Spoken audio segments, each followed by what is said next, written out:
नमस्कार दोस्तों, हमारे चैनल के अंदर आपका स्वागत है। दोस्तों, रक्षाबंधन अब बड़ा ही पवित्र त्यौहार होता है, भाई बहन की खुशियों का त्यौहार होता है। और साथ ही साथ दोस्तों, इस दिन भगवान विष्णु और माता लक्ष्मी का दिन भी है, गुरुवार का दिन। साथ ही साथ सावन की पूर्णिमा, इस दिन भी भगवान विष्णु जी की पूजा की जाती है। तो दोस्तों, कुल मिलाकर इस बार का रक्षाबंधन आप चाहते हैं कि आपके जीवन के अंदर खुशियां बरसे, तो दोस्तों इस दिन, इस गुरुवार के दिन आपको केलों का यह उपाय जरूर करना चाहिए। आपके जीवन के अंदर किसी भी प्रकार की समस्या नहीं आएगी, आपके सारे काम बिगड़ जाते हैं और बिगड़े हुए काम आसानी से संपन्न हो जाते हैं और आपको सारे के सारे कामों के अंदर फायदा प्राप्त होने लगता है। दोस्तों, रक्षाबंधन के दिन पूर्णिमा का दिन होता है। आसमान पूरा अपने छटा बिखेरे हुए होता है, कहीं भी अंधकार नहीं होता। और इस समय दोस्तों, अगर कोई भक्त चाहता है कि उसकी कृपा, उसके ऊपर कृपा प्राप्त हो जाए, तो दोस्तों निश्चित तौर पर गरुड़ीश्वर अर्थात कि भगवान विष्णु जी की विशेष कृपा देखने को मिलती है। दोस्तों, गुरुवार के दिन ये उपाय आप जब भी करें, इस उपाय को रक्षाबंधन के दिन करें, तब आपको क्या करना है, पहले आप अपनी राखी वगैरह बांध दें। राखी बांधने के बाद ही इस उपाय को करना है। आपको क्या करना है कि यह उपाय भगवान विष्णु और माता लक्ष्मी को समर्पित है। और इस दिन भगवान विष्णु, और वैसे पूर्णिमा का दिन है, तो इस दिन केलों का बड़ा महत्व होता है, क्योंकि भगवान विष्णु और माता लक्ष्मी की पूजा में केलों का प्रसाद चढ़ाया जाता है। तब आप क्या करें, कम से कम 2 केले और ऊपर में आप अपने सामर्थ्य के अनुसार केले ले लें।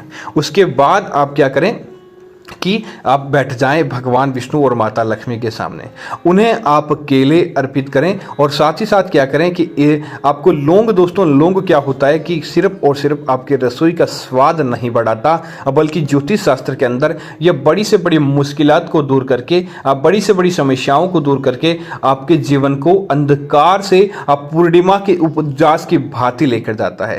तब आपको लौंग की आवश्यकता पड़ेगी। आप संख्या में जितने केले लेते हैं उतने ही आपको लौंग ले लेने हैं। अब क्या करें, पूजा कक्ष में बैठें, प्रत्येक केले के अंदर आप लौंग गड़ा दें और साथ ही साथ भगवान विष्णु और माता लक्ष्मी को अर्पित करते समय प्रत्येक केले पर आपको एक सिंदूर की सहायता से तिलक की बिंदी लगा देनी चाहिए।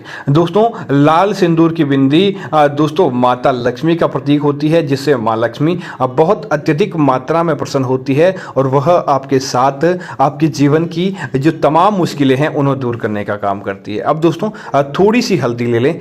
थोड़ी सी हल्दी लेकर आप क्या करें, उस हल्दी को आप भगवान विष्णु और माता लक्ष्मी को तिलक करें और उनके पैरों में भी थोड़ी सी हल्दी लगा दें। अब आप वहां पर बैठ जाएं। अब बैठने के तत्पश्चात आपको क्या करना है, मंत्र बोलना है। ओम नमो भगवते वासुदेवाय नमः। ओम नमो भगवते वासुदेवाय नमः। इस मंत्र का आप जाप करें और जाप करते करते आपको वहाँ पर वह हल्दी और केले और वह सिंदूर और वह प्रसाद जो भी आप लेकर आए हैं, पीली मिठाई, वह आपको वहाँ पर रख देनी चाहिए। अब लौंग केलों के अंदर लगा दें और लगाते हुए अब भगवान विष्णु सत्यनारायण से कहे, हे भगवान, जिस प्रकार आप कलयुग के देवता माने जाते हैं, जो कोई भक्त सच्चे मन से आपको याद करता है तो आप कभी भी उन्हें निराश नहीं करते हैं। तो मैं आज आपको अपनी मुश्किलें हैं जो आपको बताने वाला हूं। ऐसा करके आप अपनी जो भी तमाम समस्याएं आपको आ रही है वह भगवान के समक्ष बोल दें। और बोलने के बाद एक दीपक जलाएं और दीपक जलाकर आपको क्या करना है कि उन केलों को आपको उस दीपक के ऊपर से ओसार देना है। ओसारते समय इस बात का ध्यान रखिए, आपकी परेशानी है वह भी बतानी है और आपकी मनोवांछित इच्छा है वह भी बतानी है। ऐसा करते हुए उस पूर्णिमा की रात को, रक्षाबंधन की रात को वहीं पर आपको छोड़ देना है भगवान विष्णु जी के सामने और आपको उन केलों को वहीं पर पड़े रहने देना है।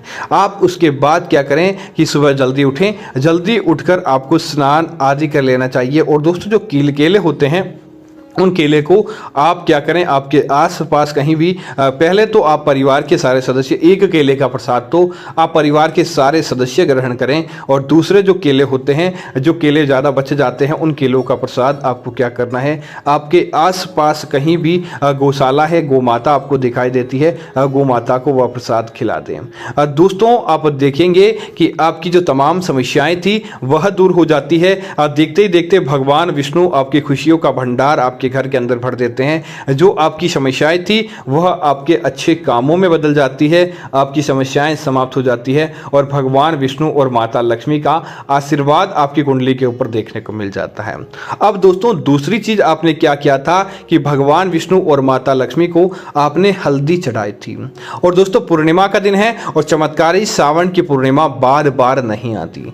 तब आप क्या करें, घर के तमाम ऐसी जगह जहां पर आपको वास्तु दोष लगता है, आपको जहां पर बैठने से सर्वाधिक डर लगता हो, चाहे आपका शयन कक्ष हो, चाहे आपका डाइनिंग रूम हो, चाहे आपका बाथरूम ही क्यों ना हो, आपको जहां जहां पर डर लगता है सावन पूर्णिमा के इस चमत्कारी हल्दी को आप वहां पर लेकर आप तिलक बना दें। अपनी अलमारी के अंदर धन प्राप्ति और धन को जागृत करने के लिए आपको स्वास्तिक का निर्माण वहां पर कर देना चाहिए और वापस आप अपने घर के मुख्य द्वार पर चले जाएं। चावल उस हल्दी के अंदर मिला दें। चावल उस हल्दी के अंदर मिलाने के बाद आपको क्या करना चाहिए कि अपने घर के मुख्य द्वार पर आपको एक स्वास्तिक का चिन्ह बना देना चाहिए और एक द्वार के एक तरफ लिखे शुभ और दूसरे की तरफ लिखे आपको लाभ। ऐसा करने से दोस्तों भगवान विष्णु और माता लक्ष्मी जब भी धरती लोक पर घूमते हैं और भ्रमण करते हैं, उनकी नजर अगर आपके इन चिन्हों पर पड़ जाती है तो वह आपके घर परिवार के अंदर रहने के लिए आते हैं, आपकी तमाम जो समस्याएं थी वह दूर करते हैं और साथ ही साथ दोस्तों इससे बुरी शक्ति हो, नकारात्मकता हो, वह आपके घर के आसपास तक नहीं आ पाती। जैसे ही वह आपके घर के आसपास आने का प्रयत्न करती है, इस स्वास्तिक को देखकर वहीं पर जलकर समाप्त हो जाती है। बुरी शक्तियां आपसे कोसों दूर चली जाती है। इतना प्रभावशाली इस उपाय को करने से आपको फायदा देखने को मिलता है।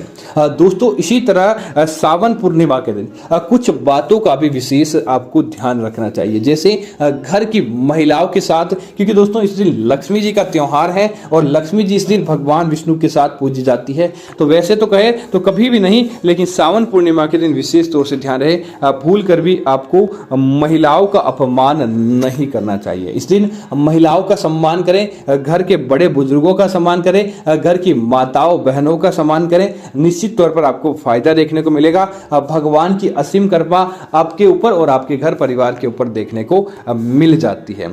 दोस्तों इसी तरह इस बार की सावन पूर्णिमा के दिन, गुरुवार के दिन, आप जितना ज्यादा हो सके भगवान विष्णु जी को याद कर लें, माता लक्ष्मी को याद कर लें और जितना ज्यादा हो सके छोटे छोटे बच्चों के मध्य, जितने भी ज्यादा छोटे बच्चे आपको दिखाई दें, आपको भगवान विष्णु के निमित्त केलों का दान जरूर करना चाहिए। क्योंकि दोस्तों अगर सावन पूर्णिमा के दिन माना जाता है कि केले का दान जितना ज्यादा होता है, क्योंकि दोस्तों केला दो तरह की प्रकृति का होता है, बाहर से पीले रंग का होता है, अंदर से सफेद रंग का होता है और केले का भाव हमेशा शांत स्वभाव माना जाता है। केला दोस्तों 12 महीने आपको मिल जाता है और केले का स्वभाव शांत होता है, ताकि जब जितना ज्यादा आप केलों का वितरण एकादशी पूर्णिमा के दिन करते हैं और विशेष तौर से जब गुरुवार का दिन हो इस दिन करते हैं, तो आपके आसपास जो नकारात्मकता होती है वह अपने आप ही शांत हो जाती है, आपका क्रोध शांत होता है, आपके जीवन के अंदर जो समस्याएं आ रही थी वह समस्याएं समाप्त हो जाती है। तो उम्मीद है जानकारी आपको अच्छी लगी होगी।